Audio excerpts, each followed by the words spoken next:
Hello guys, welcome back to this channel. तो आज मैं एक्सप्लेन करने वाली हूँ ताली सीरीज के लास्ट एपिसोड को। मैंने इसके बाकी सारे एपिसोड ऑलरेडी एक्सप्लेन कर दिए हैं, तो वो आपको मेरे डिस्क्रिप्शन बॉक्स में मिल जाएंगे। तो चलिए एक्सप्लेनेशन को स्टार्ट करते हैं। इस एपिसोड की स्टार्टिंग में हमें दिखाया जाता है कि जो गौरी होती है वो हॉस्पिटल में आकर देखती है कि नरगिस को हॉस्पिटल वालों ने टॉयलेट के पास जमीन पर लेटा रखा है। ये देखकर गौरी को नरगिस की कही गई वो बात याद आती है जब वो कहती है कि वो कभी भी जमीन पर नहीं सोई है। और ये देखकर गौरी को बहुत ज्यादा गुस्सा आ जाता है, इसीलिए वो वहाँ के स्टाफ से पूछने लग जाती है कि इसको जमीन पर क्यों लिटाया है। तभी यहाँ पर एक डॉक्टर आ जाता है और गौरी उससे कह रही होती है कि इसको जमीन पर क्यों लिटाया है, और वो उस डॉक्टर से माफीनामा मांग रही होती है, लेकिन वो डॉक्टर उसको साफ साफ माफीनामा देने से मना कर देता है। तो जो गौरी होती है वो डीन से मिलने की बात कर रही होती है। अब डॉक्टर उसको डीन से भी मिलने के लिए मना कर देता है। अब गौरी कहती है कि वो तब तक यहाँ से नहीं जाएगी जब तक कि उसको रिटर्न में माफीनामा नहीं मिल जाता, और वो हॉस्पिटल के बाहर ही धरना देने के लिए बैठ जाती है। और वो जो डॉक्टर होता है वो डीन को कॉल करके सब कुछ बताता है। तब डीन उससे साफ साफ मना कर देता है कि माफी मत मांगना और उसको वहीं पर बैठे रहने दो। जब गौरी बाहर बैठी होती है तो बहुत ही तेज बारिश पड़ने लग जाती है। सभी लोग उसके पास से उठकर भाग जाते हैं, लेकिन तभी हमें यहाँ पर एक म्यूजिक सुनाई देता है और गौरी को कुछ अजीब सा होने लग जाता है। अब जब मुन्ना ये देखता है तो वो भी गौरी के पास आकर बैठ जाता है, और बाकी सारे ट्रांसजेंडर ताली बजाते हुए गौरी के पास आकर बैठ जाते हैं। अब ऐसे ही अगला दिन आ जाता है और किसी ने भी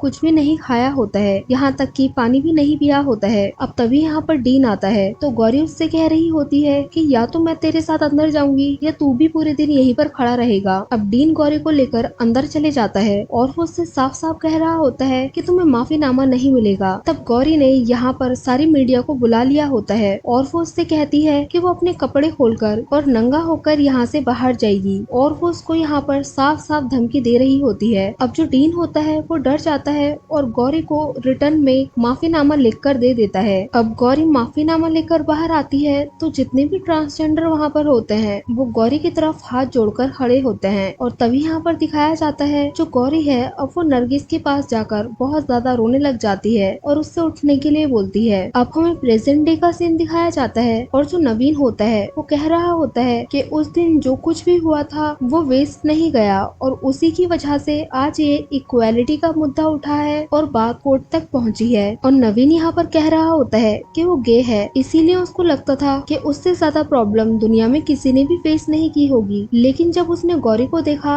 तब उसको रियलाइज हुआ कि उसकी प्रॉब्लम तो गौरी के सामने कुछ भी नहीं है। और नवीन गौरी को बताता है कि पूरा भारत जो है वो आज इसी जजमेंट का वेट कर रहा है। और हमें दिखाया जाता है कि सभी न्यूज चैनल, रेडियो वाले, यहाँ तक कि पॉलिटिशियन भी इसी चीज के बारे में बात कर रहे होते हैं, क्योंकि आज इस केस का फाइनल जजमेंट आने वाला था। इसीलिए सभी लोग टीवी, यूट्यूब और हर जगह पर बस यही न्यूज देख रहे होते हैं। अब जो जज होता है वो जजमेंट देते हुए कहता है कि हम लोगों ने ट्रांसजेंडर के साथ बहुत ही बुरा किया है और हमने कभी उनकी फीलिंग्स को नहीं समझा। और वो कहते हैं कि आज हम लोग उनकी तरफ अपना पहला कदम बढ़ाते हैं, और वो इंडिया के ट्रांसजेंडर को थर्ड जेंडर का रूप देता है। अब जैसे ही जजमेंट पास होता है जैसे पूरे भारत में खुशी की लहर दौड़ जाती है, और अब जो गौरी है वो अपने मुंह पर लगी हुई कालिख को धोती है और उसको खुद पर बहुत ज्यादा प्राउड हो रहा होता है। अब जो नवीन है वो गौरी के पास आकर उससे कहता है कि तूने कहा था ना कि ताली बजाऊंगी नहीं बजवाऊंगी, और वो कहता है कि आज तूने वो पूरा करके दिखा दिया। और हमें दिखाया जाता है कि सभी लोग जो होते हैं वो गौरी को अप्रिशिएट कर रहे होते हैं, और बाहर मीडिया भी होता है जो कि गौरी से क्वेश्चन पूछ रहा होता है। और वो गौरी से पूछते हैं कि जिन लोगों ने आपको सपोर्ट नहीं किया आप उन लोगों को क्या बोलना चाहेंगे। और हमें दिखाया जाता है कि गौरी के फादर भी न्यूज देख रहे होते हैं। तब गौरी यहाँ पर कहती है कि आज आई की बहुत ज्यादा याद आ रही है। उन्होंने मुझे बचपन में सिखाया था कि ख्याल रखना, और दादा ने मुझे सिखाया था कि रक्षा करना। और वो कहती है कि आज मैंने दोनों ही किया। वो कहती है कि इसमें जिसने मेरा साथ दिया उनको लव यू,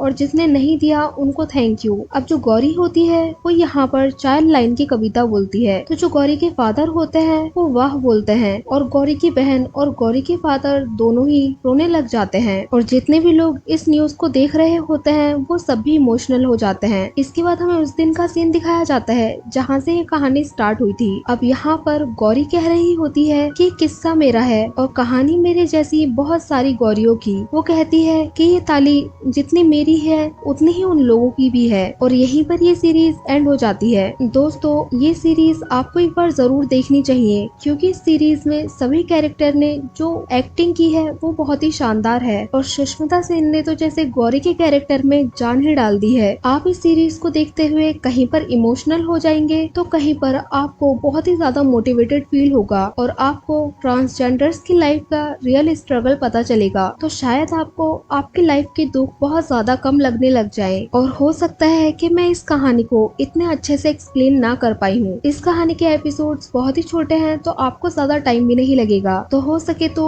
इस कहानी को अच्छे से समझने के लिए एक बार इस सीरीज को जरूर देखना और हाँ मुझे कमेंट करके जरूर बताना कि आप लोगों को मेरा एक्सप्लेनेशन कैसा लगा। अगर अच्छा लगा हो तो लाइक करें, शेयर करें और कमेंट करें और सब्सक्राइब करें इस चैनल को ऐसी ही मजेदार वीडियोस को देखने के लिए। और हाँ बेल आइकन को दबाना ना भूलें। Thank you for watching guys.